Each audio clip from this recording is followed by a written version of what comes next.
अस्सलामुअलैकुम दोस्तों, मेरा नाम है असीब शफकत और आप देख रहे हैं हंसी TV.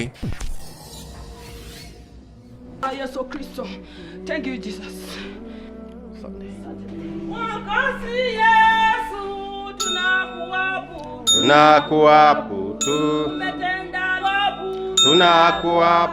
Introducing all of his prophets.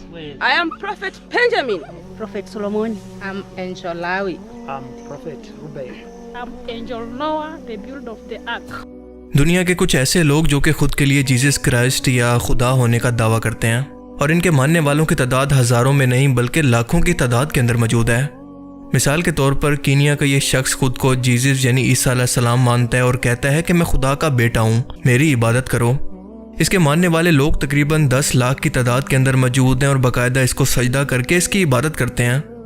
इबादत के तौर पर बाकायदा इसके पास कुछ इस तरह का डांस करते हैं जो कि सर्कस मालूम होता है।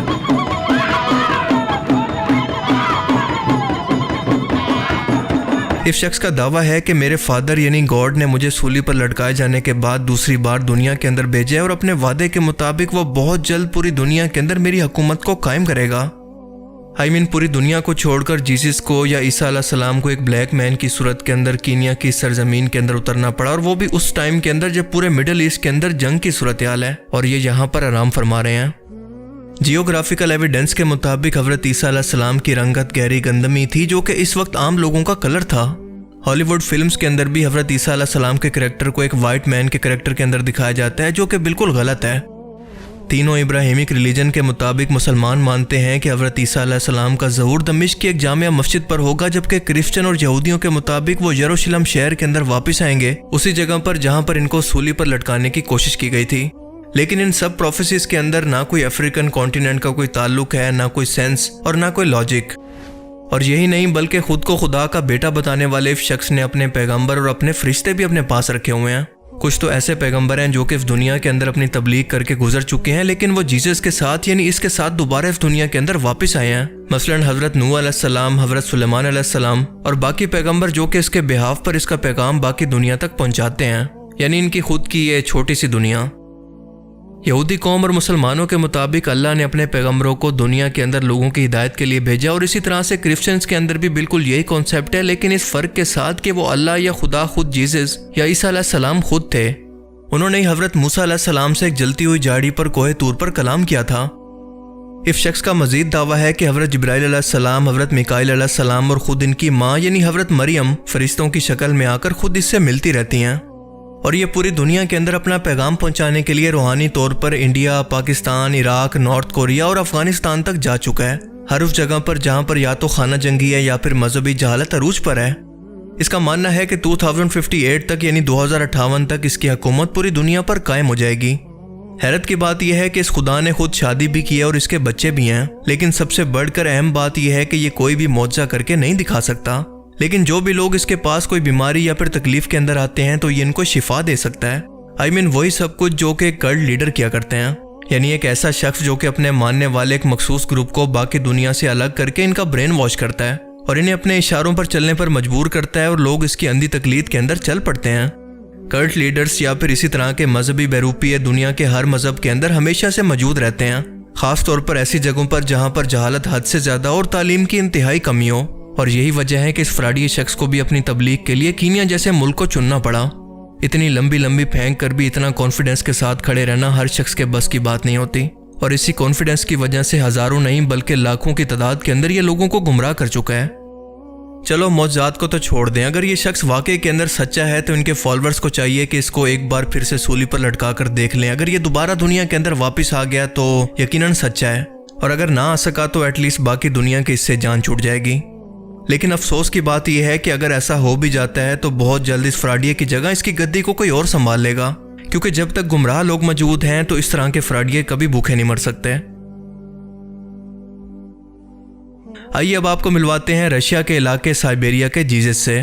यहाँ पर एक सारियां चर्च ऑफ लास्ट टेस्टामेंट मौजूद है, जिसके पादरी व सारियां का कहना है कि वो खुद जीसस यानी ईसा अलैहिस्सलाम है, जो कि दोबारा दुनिया के अंदर इंसानों की निजात के लिए वापस आया है। ये शख्स वाइट स्किन है और इसके 5000 के करीब फॉलोअर्स मौजूद हैं, जो कि साइबेरिया की इस आबादी के लिहाज से अच्छे खासे हैं। 29 साल की उम्र तक ये एक ट्रैफिक पुलिस ऑफिसर था, लेकिन इसके मुताबिक जब ये जॉबलेस हुआ तो 1991 यानी 1991 के अंदर इसे अचानक से खुदा की तरफ से वही आना शुरू हो गई।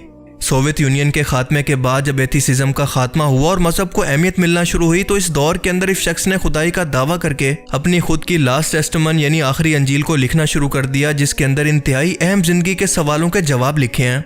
मिसाल के तौर पर इंसानों को कपड़े धोने के लिए कौन सा डिटर्जेंट इस्तेमाल करना चाहिए और एलियंस भी इस कायनात के अंदर मौजूद हैं वगैरह वगैरह। ये अपने फॉलोअर्स के सामने किसी बादशाह की तरह तख्त जैसी कुर्सी लगाकर इनका ब्रेन वॉश करता है। इसका कहना है कि मुझे अपने माजी यानी फर्स्ट टाइम की ज़िंदगी की ज़्यादा यादें महफूज नहीं हैं, क्योंकि मुझे इस नई लाइफ के अंदर नई सोच और जिस्म के साथ खुदा का बेटा बनाकर भेजा गया है, और वो इसलिए कि दुनिया बहुत जल्द ख़त्म होने वाली है और मैं लोगों को निजात देने के लिए आया हूँ। इंटरव्यूअर ने सवाल किया कि क्या आप मुझे मेरे मुतल्लिक कुछ बता सकते हैं, तो जवाब में ये शख्स बातों को गोल मोल कर गया कि मैं सिर्फ लोगों को महसूस कर सकता हूँ, इनकी फीलिंग्स को नहीं पढ़ सकता। ये वो खुदा है जो कि दुनिया के अंदर आकर सोता भी है, खाता पीता भी है और हर एक दुनियादारी का मोहताज है, लेकिन इसके सामने मौजूद लोगों के क्योंकि दिलो दिमाग बिल्कुल अंधे हैं, इसलिए इनको ये सब कुछ दिखाई कभी नहीं देगा।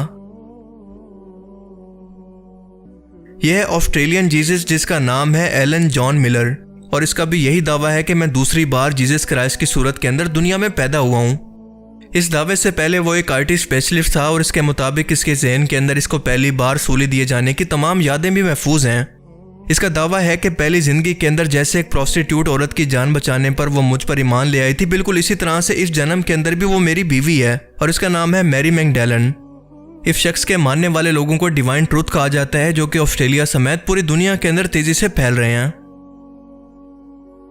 और अब ये हैं ब्राज़ील के जीसस क्राइस्ट, जिनके फॉलोअर्स के अंदर ज़्यादातर औरतें हैं जो कि इसकी खिदमत करती रहती हैं।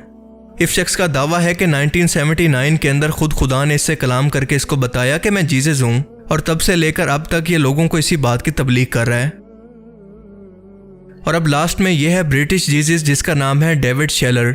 अपने जीसस क्राइस्ट के दावे से पहले 1997 तक ये एक ब्रिटिश एजेंट था जिसने MI5 और MI6 की इलीगल एक्टिविटीज़ पर आवाज़ उठाई तो इसको जेल के अंदर डाल दिया गया। यूं बेरोजगार होने के बाद इसने खुद के लिए जीसस क्राइस्ट होने का दावा कर दिया। ये मानता है कि ये मौसम को बदल सकता है, आने वाले वक्तों के लिए पेशन गोई कर सकता है और लोगों को शिफा दे सकता है। आज इसे ज़्यादा लोग तो नहीं जानते, लेकिन इसकी सबसे इंटरेस्टिंग बात यह है कि इसको मर्द होकर खुद लड़कियों की तरह ड्रेसिंग करना या हम जिन्स परस्तों की तरह ड्रेसिंग करना, उनकी तरह दिखना बहुत पसंद है। कुरान करीम में अल्लाह पाक फरमाता है, जिसका मफहूम है कि जो लोग ईसा अलैहिस्सलाम को अल्लाह का बेटा कहते हैं, ये इतना बड़ा झूठ है कि करीब है कि आसमान इस झूठ से फट पड़े और पहाड़ रेजा रेजा हो जाएं कि इन जालिम लोगों ने रहमान के लिए बेटा तजवीज़ कर दिया, क्योंकि अल्लाह तो इस सबसे पाक है। ये लोग अल्लाह पर झूठ बांधते हैं, लेकिन इस तरह के लोग तो इससे भी निचले दर्जे की गुमराही में हैं। और जाहिर है कि इसकी वजह यही है कि जिस जगह पर भी एक तौहीद या अल्लाह के सिवा किसी और को शिर्क ठहराया जाएगा, वहाँ पर आपको ऐसी ही प्रोडक्ट्स निकलती दिखाई देंगी। ऐसे लोग जो आपके लिए किसी मस्खरे से ज़्यादा तो कुछ नहीं होंगे, लेकिन शायद किसी शख्स की ज़िंदगी इस गुमराही पर डिपेंड करती होगी। ये उस शख्स की ज़िंदगी और मौत का मामला होगा। अल्लाह ताला से दुआ है कि वो हमें ऐसी गुमराहियों से बचाए। अल्लाह ताला हमें समझने की और नेक अमल करने की तौफीक अता फरमाए। आमीन।